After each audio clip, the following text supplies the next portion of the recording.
you, John, for coordinating this. And look, I think to build on what Senator Hoeven just said, Thanksgiving, you know, more Americans are going to be driving around to see family and friends, and they're going to start to have sticker shock. They already have it, but it'll even be more when they're taking these longer trips to go see their families. And that's the price at the pump that we're seeing right now. And look, we know that this administration has been focused on exactly raising these prices, and I would love it.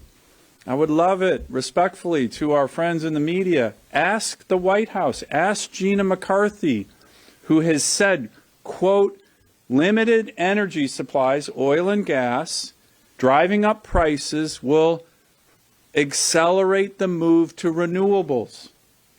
This is a purposeful policy from this administration to drive up the prices of energy on Americans. Ask them that. Is this your intention? And I think the answer is yes. How do we know that? It's very clear.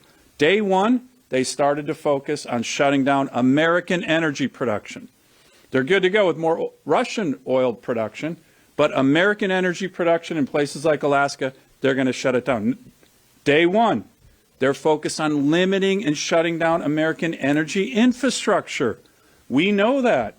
Heck, the president and his team are thinking about this Line 5 pipeline right now in Michigan. That will devastate energy costs in the Midwest, but they're still thinking about it. Day one, John Kerry, Gina McCarthy, and others have been going to financial institutions in America saying, don't invest in the energy sector, strong-arming them. And definitely don't invest in the Arctic of America, a.k.a. Alaska. We now are looking at the new comptroller of the currency, her nomination, which I think is in real trouble, by the way. One of the reasons, a couple months ago, she was in a seminar saying one of our policy goals is to shut down and bankrupt smaller oil and gas producers in America.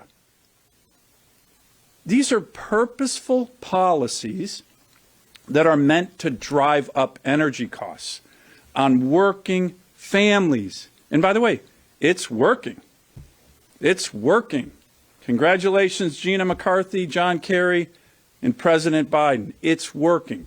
So here's the big issue. What are they doing about it? You saw the president in his town hall meeting, CNN town hall. He had no plan.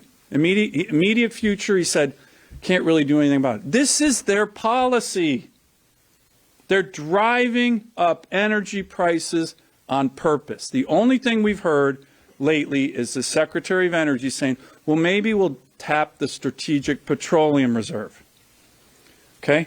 The experts in this area think that that will have almost minimal impact on prices. They'll do it for political reasons. Here's a much better idea. In Alaska, we have something called the National Petroleum Reserve of Alaska. Tap that. Or tap North Dakota. Or tap Texas. There are policy ways to get out of this problem of high energy prices, but it would be great if you guys could ask the White House, do you really want to? Because I think their policy prescriptions are clear. They want to drive up energy prices on Americans. They're doing it, and it's harming the most vulnerable that we have in our country.